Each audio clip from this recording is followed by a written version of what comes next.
I don't normally talk at photo festivals, but I was very honoured and privileged when I was asked to come and talk here today.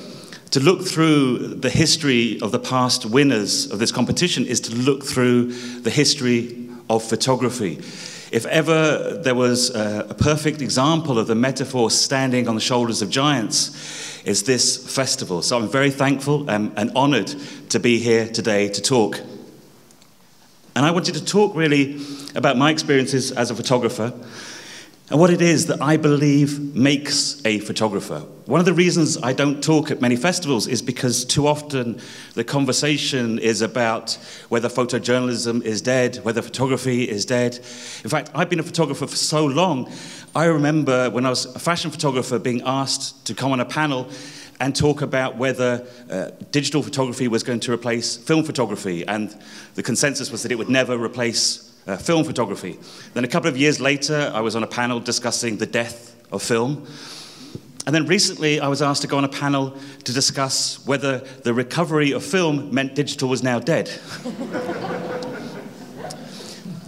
But I believe photography and photographers is about what's inside. We have a unique position as photographers. We see the world like nobody else does. And I'm so grateful for that.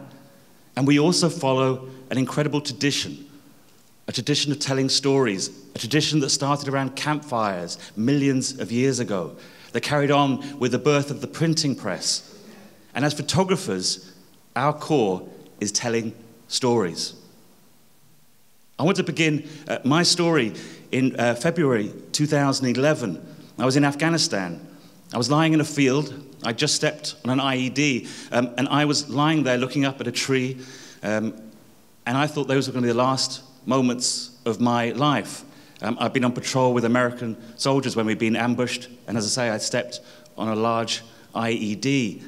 But even in that moment, I remember doing a quick check, and I thought, well, my legs have gone, but I've still got my eyesight, and I could still use my right hand. And already I was thinking, I could still take photographs. 3 days later, I arrived in the UK. I was being wheeled into the hospital. My family has been told that I wouldn't make it through the night. I had a gas mask on, but my sister could see I was trying to say something. So she said to the doctors, can he just say some words? They're probably going to be his last words. They agreed. They took off the mask. My poor sister probably expected me to say words like, I love you, I'm sorry. But she knows me too well. The only words that I uttered, and I don't even remember because I was so heavily dosed on morphine, but the only words that came out were, I am still a photographer. And that's what I believe is in each one of us. It is our core. And I honestly believe that's what kept me alive, was the belief that I could still be a photographer. But about 3 months after I was injured, I was really questioning that. Because after 3 months, I was out of intensive care, I was moved into a ward, and that's when I had to come to terms with my new reality. I'd lost my legs, I'd lost my arm, I had internal injuries. I was told I'd probably never walk again, I'd probably never live independently again, and there was no question that I would ever be able to work again. And I questioned it myself. You can see photographers when they, in a room, photographers always on their knees, on a table, in the corner of a room, running around. I can't do any of that. I have this incredibly limited palette. I can either stand and take a photograph or sit and take a photograph. And so I started questioning myself, how could I ever go back, work in the environments where I used to work, and still take images that were as powerful as they had been before? But again, I came back to that element, the two things that I hadn't changed. And that was, I still saw the world in a unique way, and I still could follow that tradition of being a storyteller. A couple of weeks after I had been injured, in Syria, there was the start of what would become one of the biggest wars we have seen in recent times. As I went through my recovery and my rehabilitation, I watched on the news as that war grew more bloody and violent. I had many friends working there as photographers and in NGOs, and they were describing to me what they were seeing. So even while I was undergoing the first 37 operations in the year I was in hospital, I was thinking about how I could get out there and tell the stories of the civilians caught in that conflict, because I knew this was going to be the most important humanitarian story of my career. Again, my poor sister had to listen to me describing how I was going to put a camera on my wheelchair. And she was saying, well, try and recover first. But eventually, I left hospital. It had been 18 months since I got injured. And that's when I hit another dark and difficult period. Because although I had learnt to walk again, all the people that I used to work for had stopped calling. Nobody I'd ever collaborated with, whether it be newspapers, magazines, or charities, gave me any work. Nobody believed I could still work. Everybody doubted it. I realized there was only one person who did believe it, and only one person who would commission me, and that was myself.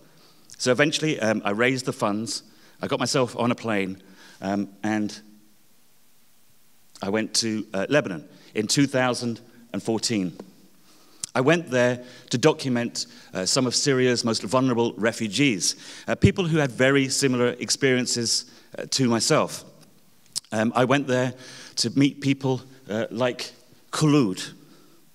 Khouloud had been working in her house in Syria. She was tending to the garden when a sniper shot her in the spine. She actually fell on top of her children. When I met her, she was living in a makeshift tent in the Bekaa Valley in Lebanon.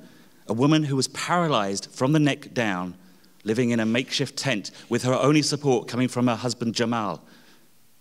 I asked Khouloud, what is your hope for the future? And she said, I just want to be a mother again. She would describe to me how she could hear her kids running outside, and when one of them fell over, they would come in and they would lift up her limp hand and put it on the wound and say, make it better, mummy. But she could not even feel that.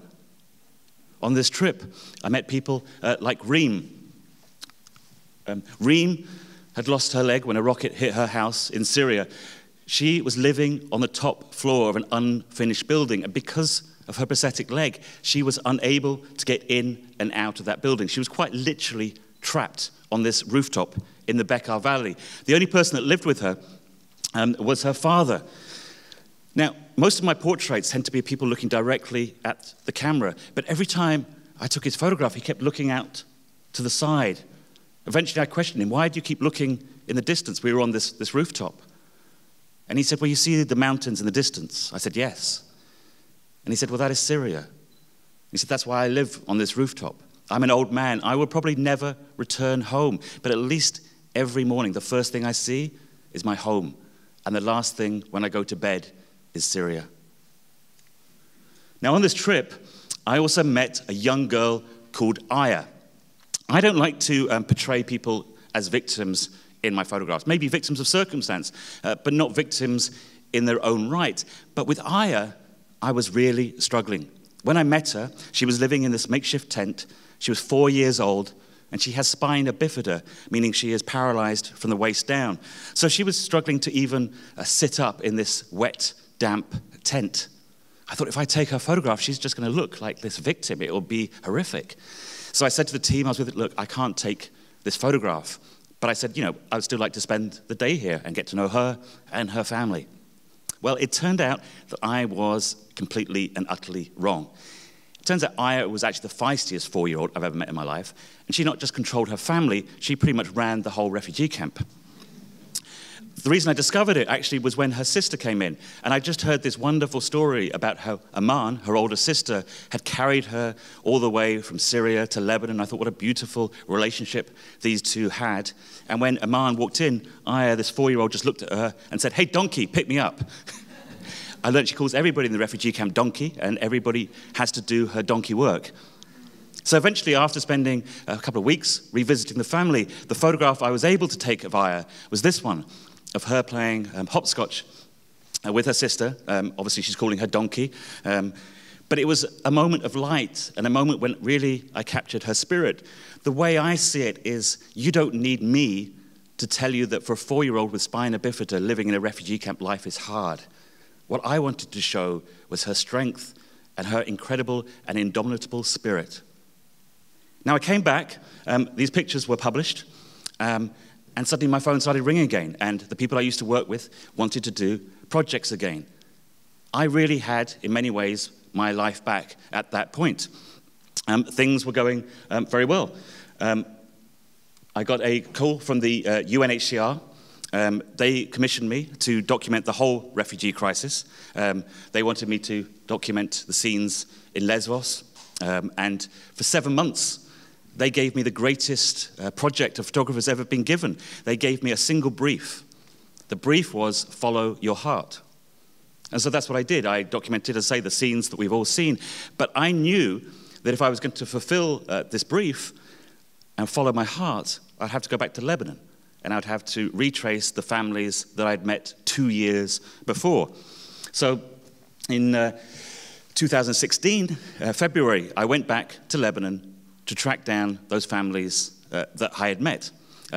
Obviously, it was hard to keep in contact with all of them, but many of them I was still friends with, and so I managed to go back and see where they all were. I went back to see Reem and her father. I like to take photographs back if I can. I think it's a nice gesture to revisit people and take the images back. But let me tell you, taking a print halfway around the world when you've got no legs and one arm is a pain in the arse. So I get there, I give Abdel his photograph. He looks at it and he said, Giles, you made me look really old in this. I thought, there's gratitude for you. But it was great to see the family and to see how they were doing. Reem now had one of her daughters living with her, Sarah. Her brother-in-law was still there on the roof, and her dad. And actually, it had become a little bit of a community there. And in many ways, life went on. Life had moved forward for them.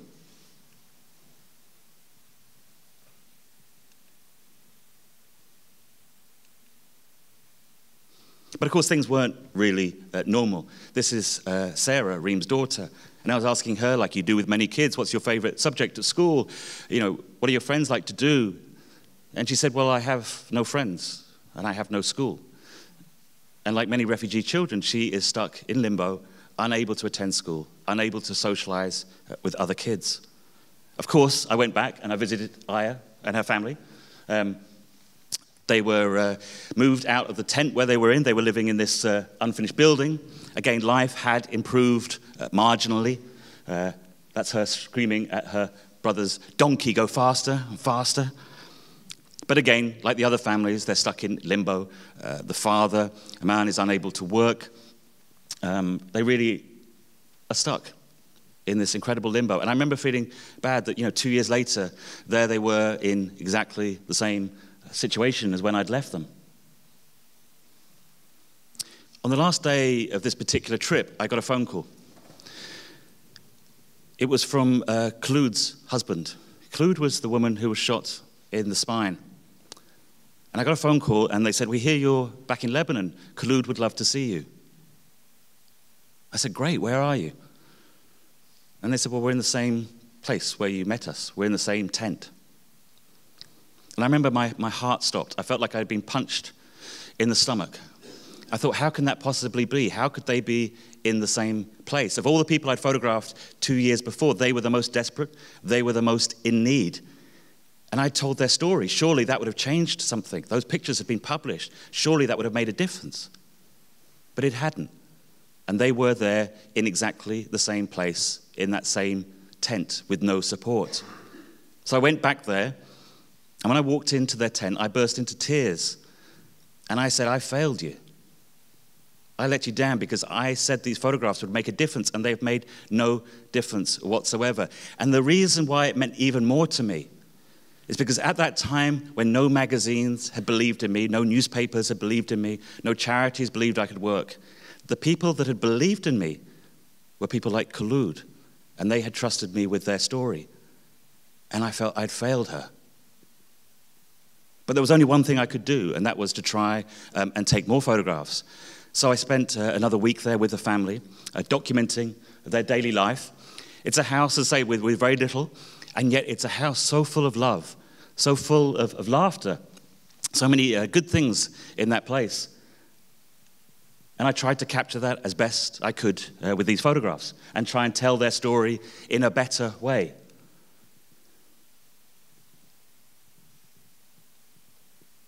So what happened next? Well, a couple of months later, I got a phone call. I got a phone call from Aya's family, and they had some wonderful news to tell me, that they were being relocated to France. So immediately I got on a plane, went to Beirut, helped them pack. It was kind of funny. Aya's mother was packing everything, and she was putting in thyme, oregano, coffee, blankets. And I was saying, well, they have most of these things in France. She's going, no, I want a taste of home when I go there. She says, I want to be able to taste my homeland. And I was saying, well, fair enough. So we packed all these things. I went ahead to France, and I have to admit to something now. I was in a French restaurant. I photographed some snails, and I might have sent that picture to Aya's mother and said, this is what they eat here. Apparently, she started packing a lot more food after seeing that.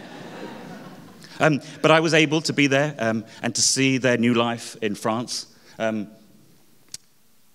What I realized, photographing them there and seeing the parents with the kids, is that despite knowing that family for over 2 years, for nearly 3 years, it was the first time I'd ever seen the parents smile. It was like a weight had been lifted off them.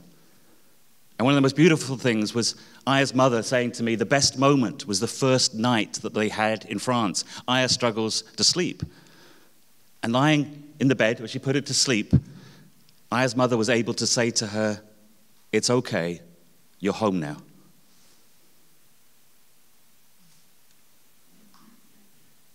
But what of Khouloud? And what of her family? Well, things didn't change. They stayed in exactly the same situation. But now I want to share one final story. I told you that I went back and always took photographs back with me. On the last day I was with Khouloud on that visit, I had to make the decision, do I give them the photograph back that I'd taken of them? And I was struggling with it because the photograph was exactly the same as where they still were, even though there was 2 years difference. She was still lying in this bed. She was still in desperate need. And I thought, should I give them a photograph? Maybe she wouldn't want to see this. But I decided I had to. And so I took this photograph out of my bag, and I handed it to Khouloud and Jamal. But before I gave it to them, I said, when I took this photograph, I did not take a photograph of a refugee. I did not take a photograph of a disabled woman. What I took was a photograph of a couple who are so deeply in love with each other.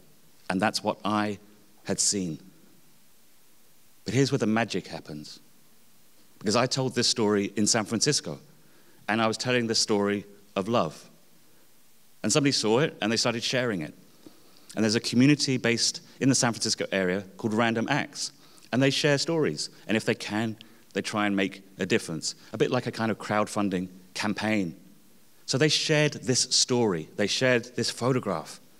And within a couple of weeks, $250,000 had been raised for Khouloud and her family. And so just last week, they moved into their new house in the Bekaa Valley. The kids have gone back to school. And at least one family has a chance of a new life. And that's what's magical about photography. We get to see the world in a way that nobody else does. And we get to follow that tradition of telling stories. And once in a while, our photographs get to inspire the people that can make change. That's why, despite everything I've been through, I feel honored to be a photographer. And I feel honored to be sat amongst you today. Thank you.